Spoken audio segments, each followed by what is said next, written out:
Pemirsa, menyambut bulan suci Ramadan 1439 Hijriah, Forum Komunikasi Pimpinan Daerah Aceh Besar mengeluarkan seruan bersama dengan harapan agar masyarakat dapat menyambut bulan suci tersebut dengan sepenuh semangat dan juga keikhlasan serta dapat menjaga kesucian bulan Ramadan. Himbauan tersebut dikemukakan Wakil Bupati Aceh Besar Tengku Husaini Awahab saat melakukan safari Jumat di Masjid Desa Teladan, Kecamatan Lembah Selawah, Kabupaten Aceh Besar.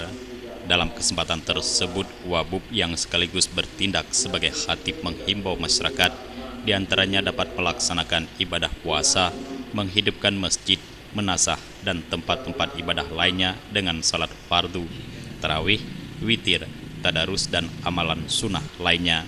Di samping itu, selama bulan suci Ramadan, Walid Husaini juga meminta setiap pemilik toko, kedai, kios, dan tempat-tempat usaha wajib menghentikan aktivitasnya pada malam hari sampai selesai pelaksanaan ibadah salat tarawih dan witir.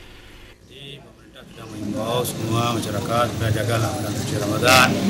Kalau ada jualan menu buka puasa jangan sampai siang hari. Jaga mungkin ba'da asar, dan juga kalau ini ditaati semua, artinya syariat sudah lahir, ada getahnya dan ada cahayanya, sehingga betul-betul Aceh ini nampaknya dari orang lain dan dari kita sendiri yang kita inginkan benar-benar Aceh cermin Mekah yang benar-benar orang taat kepada Allah Subhanahu wa Ta'ala.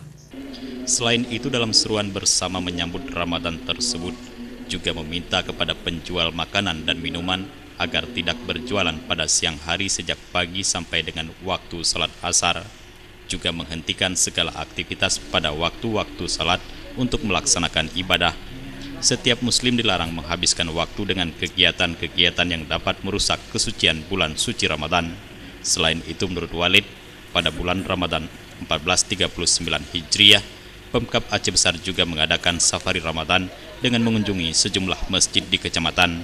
Pada kegiatan safari Ramadan tersebut akan turut dihadiri oleh Bupati, Wakil Bupati, Sekda, Forkopimda, ulama, dan tokoh-tokoh masyarakat.